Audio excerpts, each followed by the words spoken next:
All right, you are welcome to chemistry class with Anekwe Christopher GK, your chemistry teacher. Once again, today we'll be looking at a very important topic in chemistry titled periodic table. Our topic today is periodic table. We'll be looking at this particular topic, and it's expected that by the end of this class, you should be able to state periodic law. You state it and even explain what periodic law means. It's also expected by the end of this particular class, you should be able to identify the groups and the periods of common elements. Number 3, you should be able to name the blocks of elements, which are the metals, the non-metals, the metalloids, the transition metals, and the distinguishing characters of these particular blocks. These are the things we want to look into in this particular video and in this particular class. We'll be taking them one after the other. Now let's begin with this. What actually is periodic table, first of all? Periodic table is a table that shows the classification of all the discovered elements according to their atomic numbers or chemical characteristics. According to their atomic numbers and their characteristics. Now, that is where all the elements are being classified, assembled according to their atomic numbers. Now, the first person, Mendeleev, a Russian scientist, was the person that constructed the periodic table in 1869. However, he initially arranged the periodic table in the order of their relative atomic masses. As it continues, he said that the elements with similar properties are kept occurring at regular interval or period. So the first person that arranged the elements in the periodic table, called Mendeleev, arranged the elements according to their atomic masses. Now, but as discovery continues, we have changes in what periodic table actually is. And that will lead us to what we call periodic law. What actually is periodic law? Periodic law states that the physical and chemical properties of elements are the periodic function of the atomic numbers. Mendeleev says that it was their atomic masses, relative atomic mass. But the periodic law, modern periodic law, states that the physical and chemical properties of elements are the periodic functions of the atomic numbers. What does it mean? We can also state it this way, that periodic law states that when elements are arranged in the order of their increasing atomic numbers, their physical and chemical properties reoccur periodically. What does it mean? It simply means that the chemical properties of elements depend on the atomic numbers, not the atomic mass, as it was stated by the Russian scientist called Mendeleev. That is what periodic law means, that actually the chemical properties of elements depends on their what? Atomic numbers. Now, periodicity, what does it mean? When we now say periodicity, what are we just trying to portray there? Periodicity is just the reoccurrence of the properties at regular intervals when elements are arranged in the increasing order of atomic numbers. The reoccurrence of the properties of elements at the regular interval when elements are being arranged in their increasing atomic numbers. Now, periodicity can also be referred as the variation of the properties of elements in the regular pattern, both down the group and across the period of the periodic table. So it can also be referred as the variation of the properties of elements in a regular pattern, both down the groups and across the period. What are the groups and periods of common elements or elements in the periodic table? What are the groups? What are the periods in the periodic table? Now, the modern periodic table we have is being divided into groups and periods. We have 8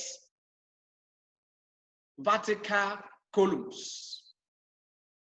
8 vertical columns known as what? Groups. That means we have 8 groups of elements or families of elements in the periodic table, while we will have 7 horizontal rows known as periods. So the periods are the rows, while the columns are the groups. We have 8 groups and 7 periods in the periodic table. Now let's look at them. We can refer them as group or families. The way we have families in our different families, surname and all of that. Here we also have families. We call it groups. In that particular family or each particular group, they have uniqueness. So what are the groups or what are the families? We'll first of all begin by saying that this is an vertical columns arrangement of elements in the periodic table. I stated it before. The vertical arrangement, elements that have been arranged vertically are in the same group of the periodic table. The groups of the element belongs to correspond to the total number of elements in the atmosphere of its own atoms, except when referring to group 0 of the element. Now, if we say that group 1, it means that all the elements, they have one element in the atmosphere, that one electron in the atmosphere is the number of electrons in the atmosphere of that particular element that determines the group that he belongs to. So the total number of electrons in the atmosphere of a particular atom determines the group that he belongs to. There are 8 main groups, as I stated it before, and each one forms a family of elements represented by Roman numeral 1, 2, 3, 4, 5, 6, 7, and 8. But most of the times we use 0 to represent the 8, group 8. Conveniently, group 0. However, this can also be written as 1, 2, 3, 4, normal figure. 1, 2, 3, 4, 5, 6, 7, 8, or 0, as the case may be. Elements in the same group have the same number of valence electrons in the atmosphere. As I said it before, if an element is in group 1, it means that it has valence electron of 1. And all the groups, all of them will have valence electron of that particular one. They will have the same valence electron because they have the same number of electrons in the atmosphere of that electron, of that particular atom. That is why all of them have been arranged in the same group. Vertical column, still remember vertical column, vertical arrangement is what we call group. Now something like lithium, it has valence of 1 in the atmosphere, sodium has valence of 1, potassium has valence of 1, and others. And that is why we group them as group 1 elements. That is for that one. So the groups of elements in the periodic table are these, and their unique names. The way we have surnames, this particular family have their unique name. Now, group 1 in the periodic table, we have group 1, group 2, group 3, group 4, group 5, group 6, group 7, and group 8, which is group 0. They have their unique name. Group 1 is called alkali metals, while group 2 is called alkali earth metals, group 3, boron family, group 4, carbon family, group 5, nitrogen family, group 6, oxygen family, group 7, halogens, and group 8, or group 0, as the case may be, is inert gases or noble gases.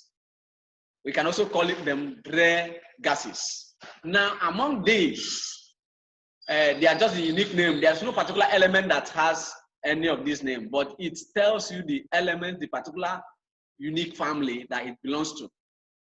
All right, that is it for elements. Now, what is period? When you hear about period in chemistry, what does it mean? Elements in the same vertical rows form a period. Now, the vertical row, the horizontal rows in the periodic tables are called periods. So elements in the same row are called in the same period. And the vertical rows of the elements in the periodic table ranges from 1 to 7. As I said before, we have 7 rows. And the elements in that same row have the same number of electron shares and their respective atoms. If it is row 1, it means that it has all the elements in that particular row are in the same share of electron. Group 2, row 2, all the elements are in the same. Row 3, something like sodium, magnesium, aluminum, and all of that. All of them, they are in the same shell of an atom or electron configuration. That is what it means. For instance, elements of period 2 have 2 electron shells, which is Kl. Those of period 3 have 3 shells, KLM, and so on. Period 6 and period 7 are called the lanthanide and actinide. These are just their unique name, their family name also, the way we have period 1, period 2, period 3. And they are also referred to as transition metals. Transition metals, that is where it's been located. That is still remember that is the horizontal rows are the period. Now let's go further on that. In the modern periodic table of the discovered elements, which are 118 elements, they have been arranged according to the atomic numbers, as we said before, according to their atomic numbers. Let's take a look at a pure modern periodic table. These are the elements and the arrangement of elements in the periodic table. This is what we mean by that. The vertical rows, you can see one on top of it, one down. One hydrogen, lithium, sodium, potassium, rubidium, cesium, and francium. These are group 1. Then by the right side, you will see hydrogen, helium there, neon there, argon there, krypton there, xenon, radium, and all of that. So the same group. But as we move from left to right, they are called period of the periodic table. So this is a sample of what we mean by periodic table. And the middle that is looking yellowish, they are the transition metals, where the transition metals have been found. Down there, the last 2 rows, we have the inner transition metals, and even this purple, light purple, we can see these are the actinides and lanthanides, and they are also part of the transition metals. That particular rule up. All right, that has to do with row and column, which is group and period. Now, what do we mean by blocks? In this particular periodic table, we have blocks. They can be arranged into blocks. They have been arranged into blocks. Now, elements in the periodic tables are in blocks, depending on the type of orbitals housing the valence electrons. How many now? We have 4 blocks of elements in the periodic table. We have the first one. First one is S block. S block. Still remember that group, we have 8 groups, 7 periods. Now, in terms of block, we have 4 blocks. Now, the first one is S block. And what are the S block in terms of the orbitals that are housing the valence electrons? They are those elements whose the valence electrons are in S orbitals. They usually have atomos shell configuration of 1 and 2. That means the group 1 and group 2 elements. Those orbitals that have the atomos configuration of 1 and 2 in their electron configuration. They are usually group 1 and group 2 elements. And the example is lithium, magnesium, and many others. Sodium, potassium, calcium, many more. They are all metals. They are all metals. Now, look at it. You can see the blocks. We have the S block, which is group 1 and group 2. We have P block, which is from group 3 to group 8 or group 0. We have D block, which is transition metals. We call them 3D, 3B, because the other 3A is from normal group 3, group 4, group 5. We label it group A, while the other one, because the transition metals are in between group 2 and group 3. That is where we find transition metals. So you see the location 3D, the D block, and the F block. So these are the 4 blocks of the periodic table: S block, P block, D block, and the F block. Number 2, as we saw in the chart, is B block, and they are partially or completely filled P block. The outermost shell structure of that is from 3 to 7. From 3 to 7, 3, 4, 5, 6, 7, respectively, because the other one is 1 and 2, which is X block is 1 and 2. Now, example of P blocks, we can have boron, calcium, nitrogen, chlorine, sulfur, and many more. Now, but listen.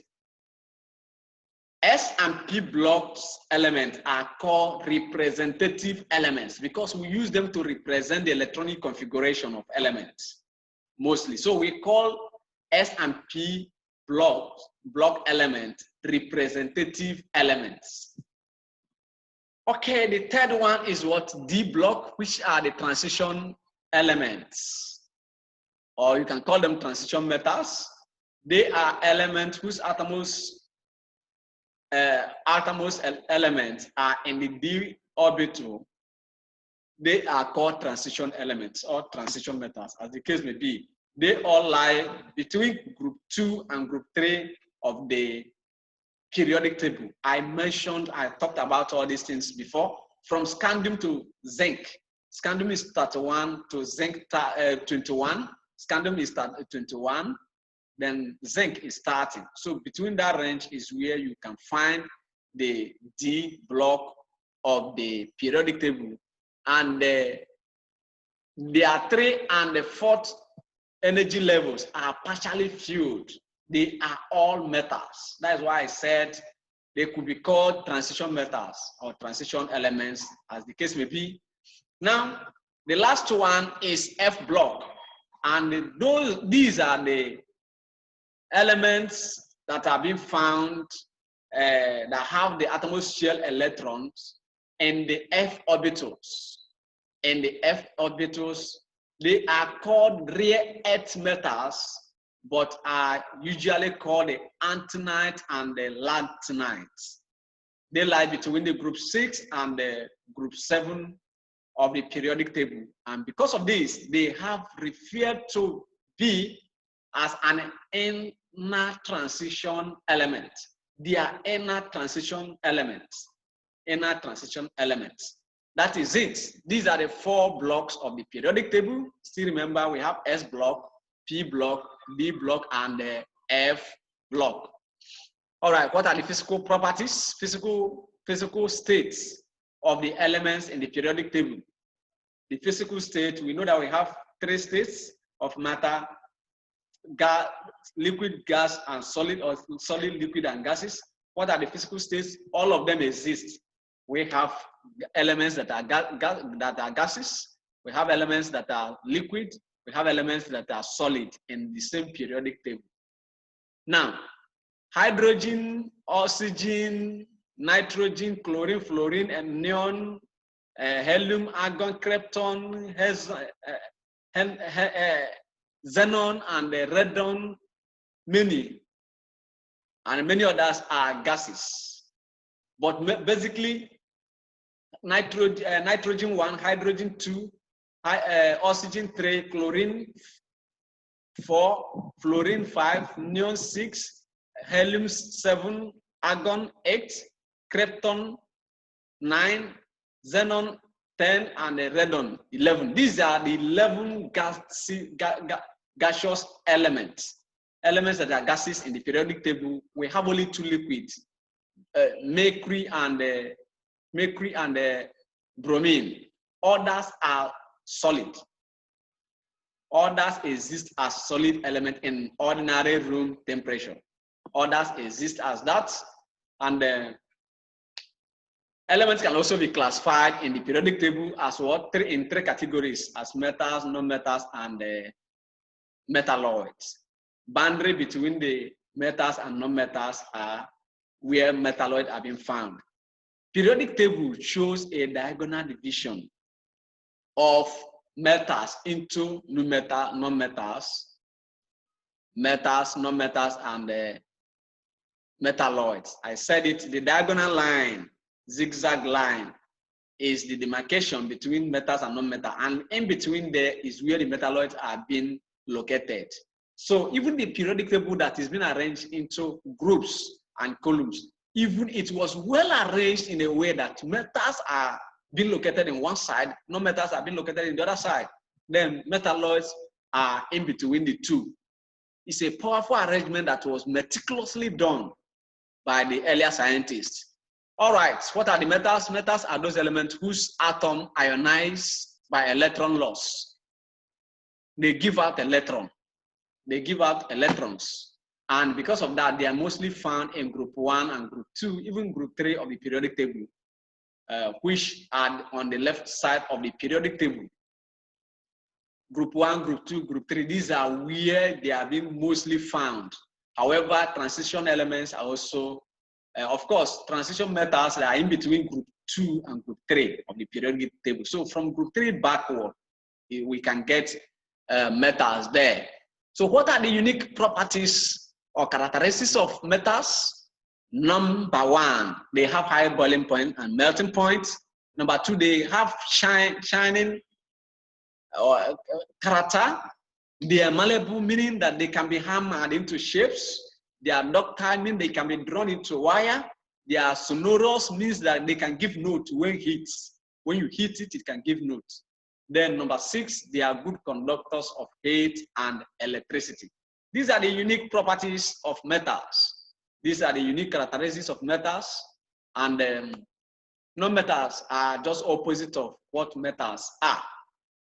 Non-metals are those elements whose, when they ionize by electron gain.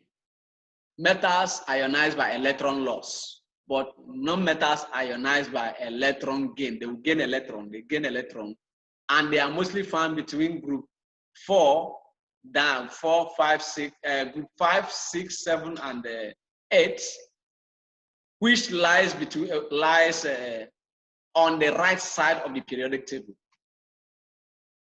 We found it there, and their unique properties are just opposite of the periodic table, opposite of the non-metals.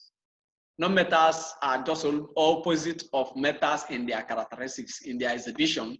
They are poor conductor of heat and electricity. They are not ductile. They are not malleable. They are not sonorous. They are not. They don't have high boiling points and melting points like the metals. And other characteristics there, shining character, they don't have that. They are not ductile, and that is it. Now, what is metalloids? As I said before, metalloid is just semi-metals. They are in between metals and non-metals. So metalloids are those elements that resemble both metals and non-metals in their properties. That means semi-metals. They resemble metal a little, they resemble non-metal a little. So in between two of them is where metalloid is. That is why we call them metalloids. They are found in group 4 and group 5 of the periodic table, which lies in between group 4, in between the metals and non-metals in the periodic table. Example, we have something like boron, we have silicon, we have many other antimony and arsenic. they are semiconductors of heat and electricity. Know that metals are good conductors, while non-metals are poor conductors. So this one, they are semiconductors because they have some metallic characters and non-metallic characters. And that is it. So far, we have talked about metals and non-metals in the periodic table, what the periodic table is, the periodic law, the arrangement of elements in groups and periods, blocks of the periodic tables, and their characters in terms of metals, non-metals, and metalloids, even their states, liquid, gases, and solid. And for further discussion and interaction, you can get me through my line, +234 0805 80655 73229, +234 8055 73229. Or you can send me email in my email address at christo116@gmail.com. Thank you very much for being part of this particular class and video. Still remember to subscribe to my channel or even give a like, hit the like buttons, and be ready to watch the next class. Thank you for being part of this particular class.